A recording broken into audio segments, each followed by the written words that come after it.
Hey, I'm Alex Radcliffe from Board Game Co., and welcome to the very last in the Game a Day series. For those of you who don't know, I've been playing a new game every single day for the entire 2022. A new game to me, counting expansions here and there, but for the most part, just learning something new and playing it, not necessarily per day, but on average, so 365 games as of the end of this video. And this is the last in the series. I don't believe I'll be doing this next year going forward. I'll still be playing a lot of games, that's just the way it works, but I will no longer be cataloging these in a once-a-month video the same way I have until now. We'll have other forms of content. I like to try to mix things up. I like to try to have a new series enter here, and then a new series go away, and then something else come in.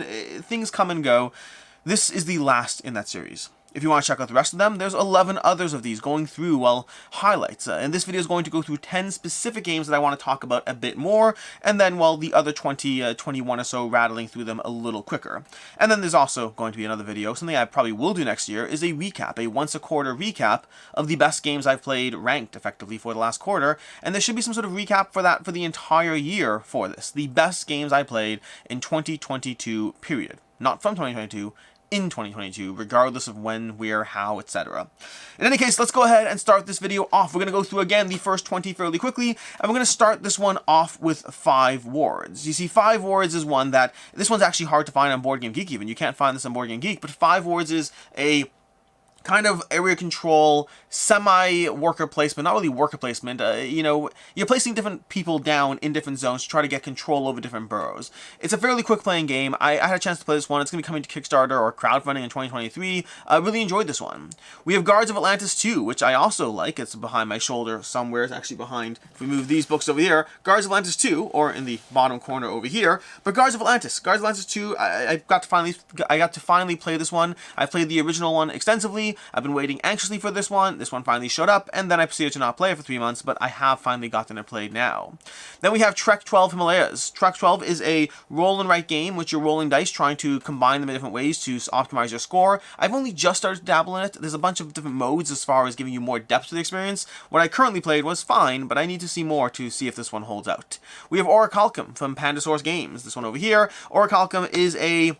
how do I even describe this? It's an engine building game, tableau building, to a degree, slightly, a bit. You're trying to get 5 victory points, which the game plays fairly quickly, gives you different ways to get the points. Very charming. Also, I think it runs its course a little too quickly, making it a little less satisfying. We have Planted from Phil Walker Harding. Planted is one that is an incredible gateway game. Incredibly, it's so easy to play table. It has great components, a simple enough theme. Overall, Planted is an excellent gateway game. For me, it's just a gateway game. I don't think it's one that's going to be sticking around. We have My Shelfie. I really enjoyed this one, actually. I hope to review this at some point. I'm waiting for, I think it's waiting for, like, US distribution. I think Lucky Duck is picking it up. But I've been playing this one on Board Game Arena and really enjoying it. It's a fun little, you know, take these little tiles, put them in the kind of, Connect 4 style grid, and get as many points as possible based on certain placement rules. A little on the light side, but very enjoyable. Then we have, on the complete opposite end of the spectrum, we have Elden Ring from Steamforged. I really enjoyed this one. Had a lot of fun going through Elden Ring, had a lot of content around it. You can check out all that, but I'm looking forward to the actual game when that one shows up. We have Frosthaven, speaking of more big box experiences. Frosthaven. It's more Gloomhaven, at least so far. I mean, there's more stuff to it, but I haven't yet seen the full degree of what Frosthaven is bringing to the table above Gloomhaven, past more Gloomhaven content, which on its own is already not a bad thing. Then we have Mechanical Beast. Mechanical Beast from Sideroom Games. I think from Sideroom Games, maybe, I'm not entirely sure now. Mechanical Beast is it's a little solo puzzle game as you try to navigate and manipulate and move tiles around to get people out before the beast self-destructs. Plays solo, plays cooperatively. I prefer it solo, personally speaking. We have Runar from Lunas Magnus Studios.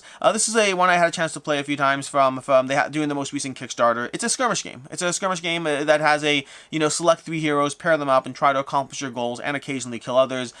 Beautiful miniatures and artwork. Pretty solid gameplay. That's Runar. Then we have Dice Manor from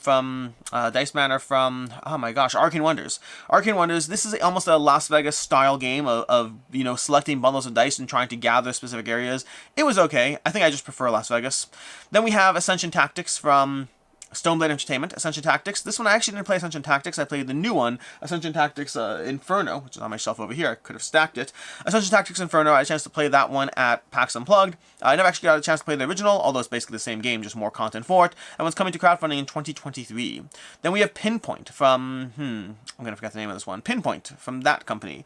Pinpoint's a party game. Where's it from? I can't remember the name of the company. They did that large game they did a few games. They did the stock taking game. And then they did one of my favorite games, The Reckoners. Navu Games. Pinpoint from Navu Games. Sorry, I'm so focused. And I got focused and stuck in the fact that I'm trying to say the name of the company and I just need to think it through. But Pinpoint from Navu Games, it gives you a kind of similar to... Oh my gosh, now I'm blanking on the name it's like. There's a game that is like, there's a game that is similar to, but it's all about trying to select certain party game questions and try to find an answer that most commonly fits within certain numeric ranges, or alternatively, picking who most lines up with certain numbers and by how much. It's all about just guessing people at the table to a certain extent. A fun party game, it's okay. Then we have a Venn diagram, another party game. Venn diagram bringing you a game all about the overlap between different, well, Venn circles. You're going to be placing different images down and hoping your opponents or your teammates can guess which Venn diagram appeals to you based on the way you place your images. Very interesting. The artwork I don't think sold the game for me. I thought the mechanics were interesting. I don't think the artwork sold the game. More in the party game genre, we have Blocus 3D. This is more Blocus. If you've played Blocus, it's all about that idea. Is it Blocus 3D? Yes, Blocus 3D. No, I think I got this wrong. No, it is Blocus 3D. Now I'm blanking on this. I think it's a different game. Oh my gosh, it's not Blocus, it's... Oh, this is going to bother me. There's another game. This is not Blocus. I'm blanking on it. There's another game that has these shapes. I can't remember the name of it. Okay, we're going to move on from this one. We have Boop. Boop from Smirk and Laughter Games. Boop is a clever little abstract game in which you are booping cats off the table, trying to line up pairs of cats. A solid game, a little on the lighter side for my abstract taste, but a solid game nonetheless. We have Slingshot, which was a small box game, a set of 4 different small box games. I thought Slingshot was entirely luck-driven. The entire thing was just luck, luck, luck, and a shade of luck thrown in for good measure. We have Stellarian. Stellarian is the newest game in the Oniverse series, and I very much enjoy it. It's somewhere in the middle, I think, for me. It's neither my least favorite. I think my least favorite is probably Nadian. Probably. They're all good, by the way. I like the entire Oniverse. Stellarian's good. I think it's probably just above Arian. It also feels a bit similar to Arian, but it's good. I like it. More Oniverse is a good thing. Then we have Happy Little Dinosaurs. This is a fun game if you like playing games with your kids. I like playing games with my kids, and so this is a fun game. But that's where it caps out. It's just cute, and it's charming, and it's very much luck-driven, but it's cute and it's charming. Let's just take that, play cards with a nice little fun theme. It's good for kids. That's where it caps out. Then we have Heat, a pedal to the metal from Days of Wonder. I was very much looking forward to this one. It's good. It's a good racing game. I don't think it's amazing. I think it's a good racing game. I just don't think racing games are my go-to genre, and so Heat, pedal to the metal. And then lastly, before we go into a little more detail, we have Clank Catacombs. Clank Catacombs from Direwolf Digital. Clank Catacombs is the newest version of Clank, bringing you modular tiles and a modular dungeon being built out as you play through this deck building, push your luck system. And that brings us to the 10 games we're going to talk a bit more in depth about, starting off with Kapow. Kapow from Wise Wizard Games. Kapow is one that was completely not on my radar. I knew it existed, but I didn't have any interest in it, and I sat down and played it at PAX. And it kind of feels like Dice Throne in the genre it's going for, although I think Dice Throne takes it hands down in terms of the production quality, the art, and the world building, but I might prefer the gameplay of Kapow. I don't know yet for sure. I need more plays of it. It's one that gives you just, dice building. You're building up your dice and you're rolling dice and assigning them to different things behind your screen and then revealing are you attacking, defending, or building and trying to figure out how to take down your opponent before they can build up. Or alternatively, they might be defending against your attacks, and defending is just a bit easier. So if you defend correctly, you can still build up your engine if you can call what, how, and where. It's basically a rock, paper, scissors of where and how you approach your engine, combined with dice building and then a little bit of variable characters. Aspects of it I think could have been done better, but so far, really like Kapow, just so far. Then we have Bad Company. I was looking forward to it a lot based on people saying it basically feels like Space Base and Valeria and all that, which I like that genre of game. The problem is, ultimately, I think I still prefer Valeria over any of the others, including Bad Company. It's good, it's just... The artwork didn't do it for me. The game was fun. I do like it. I like it more, less than Space Base, I think. And Space Base is already not my favorite in that genre. Then we have Gosu X. Had a chance to play this at PAX. I played the original Gosu back in the day, and then I played Gosu 2nd Edition. I like both of those. First of all, I like the charming goblin artwork more than the new style. Past that, the game is basically the same, and it both reminded me why I like it, and why it's no longer in my collection. There are good and bad things about Gosu. It offers you a very compelling card-driven system. I think for me, I prefer a game like Radlands. Very different games, to be very clear, but filling the same kind of spot in my collection.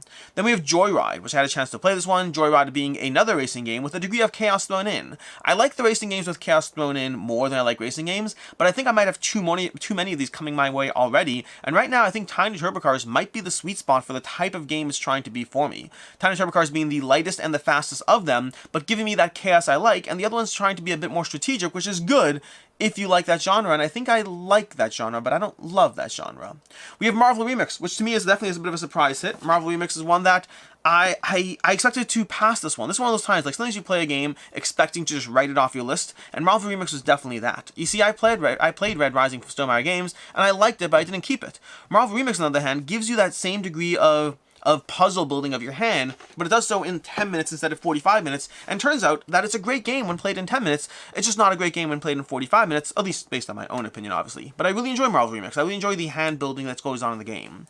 Then we have Once Upon a Line. This is one you haven't seen anything about yet, or very little about yet. This is coming to Kickstarter, to crowdfunding in 2023. It's from Lucky Duck Games. Well, it's being dealt with by Lucky Duck Games, but it gives you a very interesting game mechanism where you're basically playing a scratch-off puzzle. It's a legacy to a degree in the sense that you're destroying components as you go, but there are recharge packs, and you're scratching off cards trying to find words within those systems. So it's almost like a cross between a legacy game and a crossword puzzle, and a little bit of a mystery exit game along the way. Overall, very intriguing, very unique. We'll talk about that one more in a dedicated review. I only just played the tutorial, so I have thoughts and opinions, but they are limited right now.